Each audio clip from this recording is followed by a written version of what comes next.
Yo les gars. Salut les gars, j'espère que vous allez bien. Ça fait longtemps sa mère qu'on ne s'est pas vu. J'avoue, ça fait grave bizarre. J'avoue, ça fait grave bizarre, mais grave content en vrai de revenir. Ça fait plus d'un an, je crois maintenant, j'ai pas fait de vidéo. J'avais arrêté parce que honnêtement, j'avais plus trop cette vibe justement, cette envie de continuer. Donc, ça sert à rien de forcer alors qu'il n'y a pas l'envie derrière. Mais écoutez, maintenant j'ai cette envie. Comme vous avez pu voir, nouveau décor, nouvelle coupe aussi. Bon, voilà, il y a tout qui change. J'espère que vous allez kiffer en tout cas, toujours comme d'habitude, comme avant. Donc aujourd'hui, on va faire deux threads d'horreur. J'espère que vous allez les kiffer, que vous allez avoir la peur là qui monte. Écoutez, n'hésitez pas bien sûr à vous abonner, à lâcher votre meilleur pouce bleu et à partager la vidéo juste avant tout ça. Let's go, c'est parti. Pour le premier thread d'horreur, il s'agit de l'histoire de Billy, qui habite à l'époque aux États-Unis et qui sort très souvent pendant les vacances d'été avec son meilleur ami William, et ils vont régulièrement dans les bois de la ville voisine. Tous les deux se rejoignent dans la forêt comme à leur habitude et ils se creusent des trous. Bon, chacun son bail, on ne juge pas. Ils ne s'attendent pas à trouver des objets à l'intérieur, mais c'est seulement dans une envie de s'amuser et de créer des sortes de forts. Ils se creusent des sortes de petites tranchées et les décorent avec des feuilles, des branches d'arbres, tout ce qu'ils peuvent trouver en fait dans la forêt. Leur fort grandit petit à petit et s'améliore au fur et à mesure et les occupe toute leur journée. Un jour, William doit partir à un repas de famille, mais excité de continuer la construction de leur fort, Bill décide de s'y rendre tout seul. Après 10 minutes de vélo, Bill arrive sur les lieux, mais remarque quelque chose de bizarre. Il y a en fait une grande bâche bleue qui recouvre leur trou. Curieux, Bill décide de se rapprocher et de soulever délicatement la bâche par peur qu'il soit surpris par quelque chose qui sorte. Il retire la bâche au fur et à mesure jusqu'à qu'elle ne couvre plus la construction, et il remarque que rien n'a bougé. Bill se questionne tout de même, il se demande pourquoi il y a une bâche et qui l'a mise. Il finit par se dire que quelqu'un d'autre a dû se promener dans les bois, tomber sur le trou et a mis cette bâche pour éviter que quelqu'un tombe dedans et se fasse mal. Les heures passent, Bill continue de creuser, encore et encore, jusqu'à qu'il entende un bruit de branches de bois qui se craquent autour de lui. Il sort la tête de son trou, regarde de tous les côtés, mais ne voit rien. Il entend un second craquement derrière lui, il se retourne et il voit la silhouette d'un homme au loin, sans bouger. Étant tout seul dans les bois, Bill prend son vélo et part immédiatement en laissant toutes ses affaires à côté du trou. Le lendemain, après avoir tout raconté à William, ils décident tous les deux d'y retourner, non seulement parce qu'ils veulent voir s'il y a la même personne que la dernière fois, mais aussi parce qu'ils ne veulent pas abandonner leur fort qu'ils ont construit depuis plusieurs semaines. Arrivés à l'entrée de la forêt, ils remarquent des traces au niveau du sol, comme si quelque chose avait été traîné en direction de leur fort. Les deux enfants décident alors de continuer leur marche en direction de leur fort à pied, pour être plus discrets. Ils s'avancent de plus en plus, jusqu'à se retrouver à plus que quelques mètres de leur construction. Et c'est là qu'ils aperçoivent qu'encore une autre personne est présente au niveau de leur fort. Malgré la peur, et avec un petit peu de curiosité, ils avancent un petit peu plus pour voir ce qu'il se passe. Après quelques pas, ils distinguent qu'en réalité c'est une personne qui est en train de jeter des sacs poubelles dans leur construction et de la recouvrir avec de la terre. Par mesure de sécurité, Bill et William décident de rester cachés et de bien attendre que la personne parte pour ensuite s'approcher. Au bout de plusieurs minutes, l'homme présent au niveau de leur construction commence à regarder de tous les côtés et se met à partir en direction opposée des deux amis. Une fois partis, ils décident de se rapprocher de leur construction. Innocents et curieux, ils prennent la décision de creuser pour voir ce qu'il y a à l'intérieur des sacs poubelles que la personne a jetés.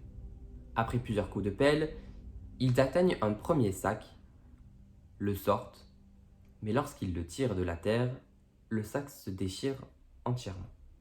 Et alors, ils laissent apparaître une main coupée. Tous deux se sont mis à hurler et à courir en direction de leur vélo. Apeurés et angoissés que l'homme les retrouve, ils ont pris leur vélo et pédalé à toute vitesse chez Bill et ont tout raconté à leurs parents. Malheureusement, lorsque la police est venue quelques minutes plus tard, elle n'a rien trouvé d'autre que de la terre fraîchement creusée. Alors les gars, si ça vous arrive un jour, m'appelez pas. Je suis pas là, d'accord? N'allez pas faire de trous dans les forêts, on ne sait jamais. Ça peut toujours dépanner je sais pas, un petit meurtrier, je sais pas, un petit kidnappeur qui veut mettre son petit gosse dans. Bon, voilà, on sait jamais, hein. C'est parti pour le deuxième thread. Vous allez voir, c'est une mécanique un petit peu différente, donc voilà, j'espère que vous allez kiffer tout autant.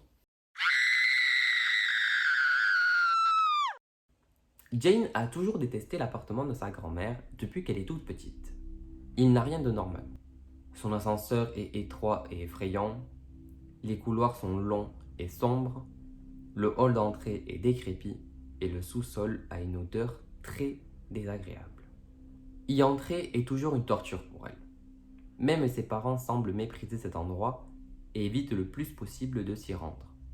Mais sa grand-mère y vit, et comme elle ne peut pas sortir pour des raisons compliquées, ils sont obligés de venir lui rendre visite directement là-bas.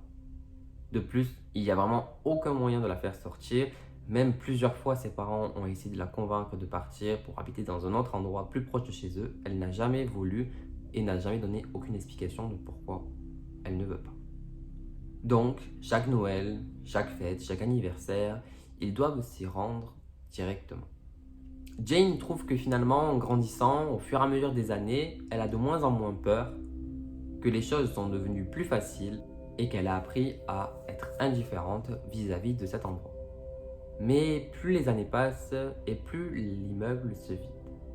C'est alors qu'un soir d'hiver, Jane décide de rendre visite à sa grand-mère. Elles dînent ensemble en parlant de sa progression dans ses études et de la monotonie de ses journées. Mais pas plus, toujours un petit peu la routine de ce qu'elles discutent. À la fin du dîner, Jane aide sa grand-mère à tout ranger et en voyant sur son téléphone qu'il est un peu plus de 22 heures, elle décide de rentrer. Elle lui dit au revoir, ferme la porte et se retrouve donc sur le palier de l'immeuble. Malheureusement, elle se trouve dans l'obscurité totale car les lumières ne marchent pas dans les étages. Cela n'étonne pas Jane car elle se dit que c'est vraiment un immeuble qui est désastreux, donc ce n'est pas vraiment étonnant. Elle est donc au 10e étage et décide donc de sortir son téléphone, d'allumer la lampe torche et de s'engager dans les escaliers. Elle commence à marcher lentement, d'abord d'un étage, puis un autre, mais elle perd vite le compte des étages car chacun se ressemble, car les portes sont aux mêmes endroits, il y a les mêmes architectures, les mêmes couleurs et les mêmes porte-pluies. Elle lève tout de même les yeux au ciel pour voir les étages juste au-dessus, mais les escaliers sont tellement construits de façon proche qu'on ne peut pas voir en haut ni en bas ce qu'il y a. Jane, elle commence un petit peu à être mal à l'aise et un petit peu effrayée face à la situation, parce qu'elle est quand même dans le noir, dans des escaliers qu'elle connaît et qu'elle n'apprécie pas forcément. Voilà. Elle décide de se calmer et de reprendre 3 minutes après la redescente des marches. Alors elle descend, mais il n'y a aucune trace de la porte de sortie. À chaque fois, elle se retrouve à un nouvel étage. Elle a continué pendant plusieurs minutes, en repoussant de toutes ses forces son sentiment de mal à l'aise, et elle finit par arriver à un étage qui est différent. La seule différence, c'est qu'il y a une petite lumière qui est allumée. Jane s'arrête, étonnée qu'une lumière marche, la fixe, et 10 secondes après, elle voit une silhouette qui court en passant devant la lampe. Jane, elle cherche pas à comprendre, elle court le plus vite possible, elle reprend les marches en direction du haut, vers l'appartement de sa grand-mère. Au bout de quelques marches et de quelques escaliers et de quelques étages, elle arrive devant la porte. Enfin, elle rentre et elle s'effondre dans les bras de sa grand-mère. Alors elle commence à lui raconter tout ce qui s'est passé, avec tous les détails. Sa grand-mère n'a aucune réaction, ni positive ni négative. La seule chose qu'elle fait, c'est qu'elle la prend dans ses bras. Mais elle ne lui dit rien et ne lui explique rien. Plutôt étrange un petit peu comme conversation. Moi j'arrive au courant chez ma grand-mère, elle sera en panique, elle va me demander qu'est-ce qui se passe. Elle va pas juste me dire oh petit câlin. Bon les gars, c'est déjà la fin. J'espère que vous avez kiffé la vidéo. Moi franchement, je sais pas si ça se voit à l'image, mais je reprends un coup monstrueux de vous raconter des histoires, de retourner des vidéos. J'espère vraiment que vous allez voir, j'espère vraiment que vous avez kiffé la vidéo. Je vous remercie d'avoir regardé jusqu'à la fin. N'hésitez surtout pas à mettre votre meilleur pouce bleu, votre commentaire et de partager si ce n'est pas déjà fait. Je vous remercie énormément pour tout ça, pour m'avoir suivi encore une fois. Je vous dis à bientôt pour une prochaine vidéo. Ciao les gars.